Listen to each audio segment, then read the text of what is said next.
Hello there! Today on Board Games, Bricks, and Hobbies, we're taking a look at 5 games that fell flat. So these are games that I expected to enjoy, but they ended up being a disappointment.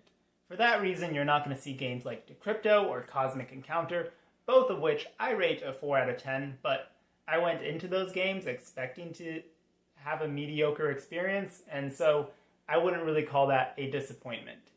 You are going to see games that I expected to rank highly, but they ended up being less than stellar. I'm going to rank them in order of least disappointing to most disappointing. So first up, we have Evolution. Evolution has very pretty components and an interesting theme, but you don't really feel like you're building creatures because the traits are rather limited, and the game is also very aggressive with player-to-player attacks with the carnivore trait. And that leads to a rich get richer mechanic because the amount of cards you draw is based off of your creatures, which means if someone keeps eating your creatures, they're going to keep drawing more cards than you, and they're going to win pretty handedly. And I don't really like that. I know there's expansions and spin-offs that potentially tweak some things. I did enjoy Evolution Climate a bit more, but this game, I expected to like it, but it ended up just being a 5 out of 10. Next up here is the only game on this list that I did not actually own at some point, and that is Time Stories. Now, Time Stories had a lot of hype around it when it came out, and I didn't really buy into that. I always thought it looked kind of just meh. So I was expecting kind of a 6 out of 10 experience, but I played this at a cafe, and it was terrible. It's a cooperative game where you're kind of doing puzzles and escape room, choose your own adventure style thing. Except in this game, if you die or you make a mistake, you have to go back to the beginning. Imagine if you're reading a choose your own adventure book and instead of just going to the last page when you mess up, you have to start reading from the beginning. That's horrible. And I did not like it at all. 3 out of 10 from me for Time Stories. It was just not good. And I would recommend if you're looking for an escape room style puzzle experience, check out Unlock. It's a much better series. It's actually made by the same publisher. So there you go. Next up here we have Dead Last. Dead Last is an interesting social manipulation game where you're trying to outvote other people. And it sounds cool on paper because you can have a group of up to 16 people.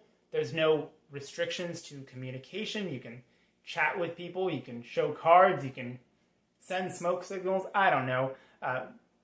Carrier pigeons, are those still a thing?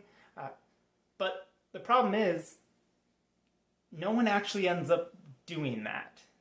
And you can say that's dependent on the group, but every group that I tried, it basically just came down to, oh, here, take a peek at my card, and hey, let's vote for green. And it just, that really kind of makes for a mediocre experience. And I would imagine that even if you did break off and start scheming, that it would make the game take far longer.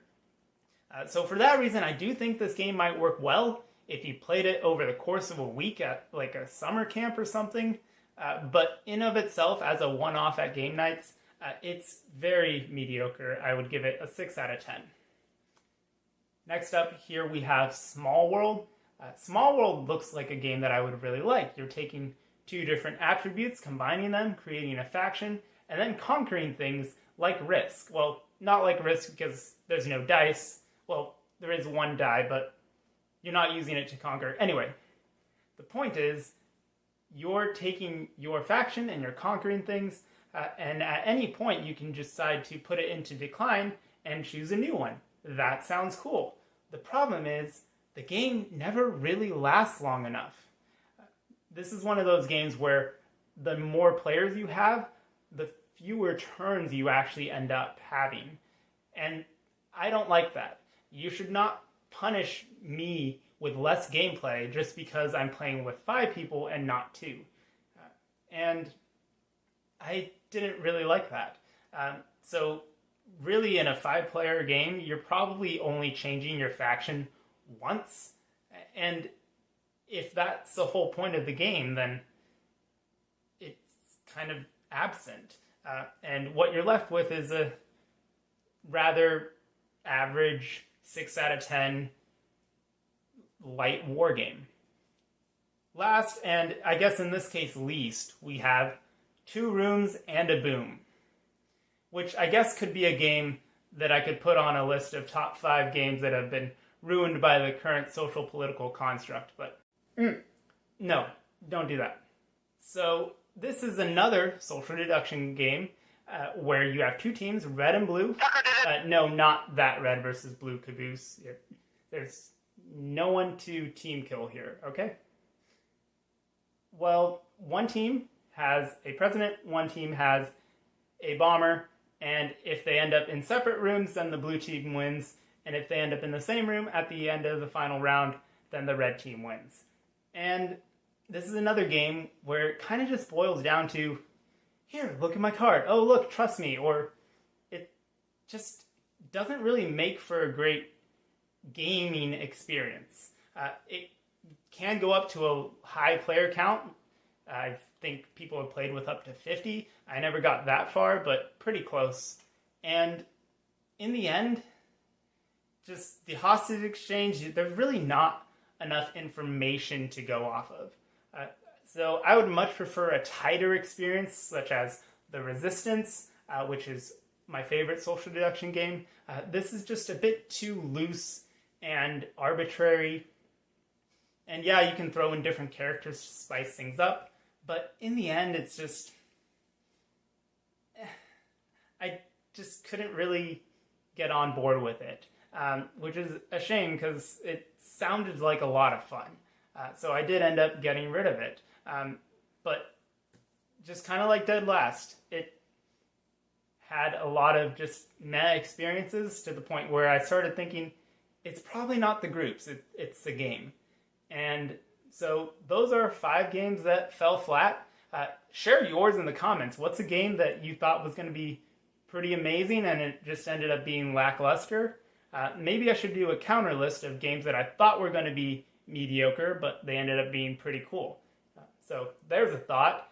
Let me know in the comments. See you next time on Board Games, Bricks, and Hobbies.